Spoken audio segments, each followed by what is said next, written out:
I wanted to quickly talk about something that affected me as a child as a result of the abuse at home that I wasn't aware at the time what was happening. Me and my sisters all used to have seizures. My grandmother thought they were absence seizures. Like my little sister, she would walk into a room and then just stop and go blank and be non-responsive for 10 to 30 seconds, and then she would just continue on with everything, whatever she was doing. And my grandmother said that I did that too, and so did my older sister. Our parents never took us to the hospital for these. All three of us were regularly having these seizures, and our parents didn't think it was a reason to take us to the hospital. Our parents insisted that it was normal for children to have seizures. And what I've been researching tells me that they are right.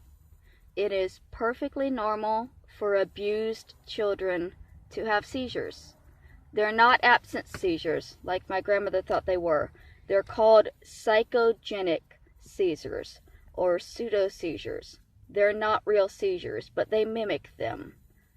Thankfully, they're not real seizures, because if they were, we might all have wound up brain dead by the amount we had that were ignored. The only time they ever took us to the hospital for this was they took me once, and it was only because I had slipped into a coma and I had been unconscious for hours before they finally gave in and took me to the hospital. My parents were steadfast against hospitals, and I don't know if it was because they didn't want to pay the bills or if it was because they were afraid of what the doctors would find, but they would not take us unless we were dying. And even then, we were lucky if they would take us. When I was born, actually, I was born in a car because my mom would not go to the hospital. My grandmother happened to have called her that day and noticed in her voice that something was wrong. She came over, and my mom locked herself in the bathroom, said she was not going to the hospital. My grandmother had to have people break down the bathroom door, pick her up, and carry her out to the car. And then I wound up being born in the back seat after they got caught in traffic and never made it to the hospital. They pulled into a gas station where the guy behind the counter wouldn't let my aunt call for ambulance because the phone was employees only. And apparently that was a rule even if somebody was having a baby in the parking lot. So I'm born in the car. I think the 2 days later, by my grandmother's telling, she came over to check on me, and she found me they had laid me down in a playpen that had only half a floor, like it was one of those old wood bottom ones, and the wood had rotted away. So it was half a playpen, and they had just laid me down in it. I hadn't been changed or fed, and there was a rat chewing a hole in my leg, and my mother was standing at the kitchen staring out the window, and my grandmother tried to get her attention, and she wasn't responsive. Like, whatever drugs she was on that day, they were good, because she was out. My grandmother, shook her and couldn't get her to respond. So finally she gave up, and she said, well, I'm taking the baby. And she picked me up, and she said, Larry, we're taking the baby. And they did. They took me. And they kept me for the first couple of months, and then my mom called and said that her and my dad were having an argument because he said she had a baby, and she was insisting that if she had had a baby, it would be there. So, I don't know what the hell was happening to my mother's brain when we were small, but it wasn't functioning right. And after that, my parents wanted me for visits. My grandmother mostly kept me for the first 5 years of my life, and she at one point tried to adopt me, but my parents wouldn't let her because my dad specifically told her he wanted me for the taxes, so I had to live with them when I started school, because if I wasn't, then they couldn't write me off on their taxes. That was the only reason they wanted me. If they could have gotten the tax deduction and still let my grandmother keep me full time, they would have, because they did not care. Literally forgot I was born. After that, my dad had to ask me what my birthday was every year for the free food program, because the schools, they give you this paper to bring home to fill out. And my dad would always wait till last minute to fill it out, and then have me stand there and tell him the information that he would need, which was my birthday and my social. He never could remember those. And,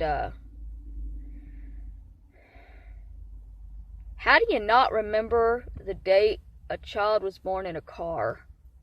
How many drugs do you have to be on to forget a day like that? How messed up do you have to be to watch your children having regular seizures and just be like, it's fine, kids do this? Like, how we all didn't wind up like little Ronnie baffles me when I look back on it today, because it seems like they genuinely did not care.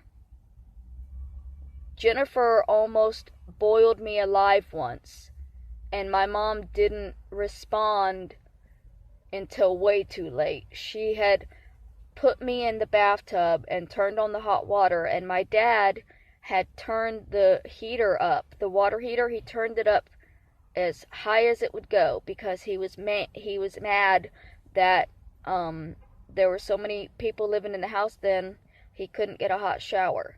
So he turned the hot water up as high as it would go. And so my older sister, she put me in the tub and she turned the hot water on, and then she watched as I screamed and tried to climb out of the tub, and I had severe burns all the way up to my thighs. My grandmother said I had to learn how to walk again after that. And my mother just heard me screaming and didn't respond until half of my body was boiled like a freaking lobster. And I don't know how we lived. I really don't. It is upsetting to me to think about the things that we went through that to us were normal. They told us the seizures we were having were normal. They told us everything that we were going through, everything that we were feeling was normal. And it's just so messed up that there are so many people out there that think it is. My sisters and my mom are in complete denial of any of it even happening.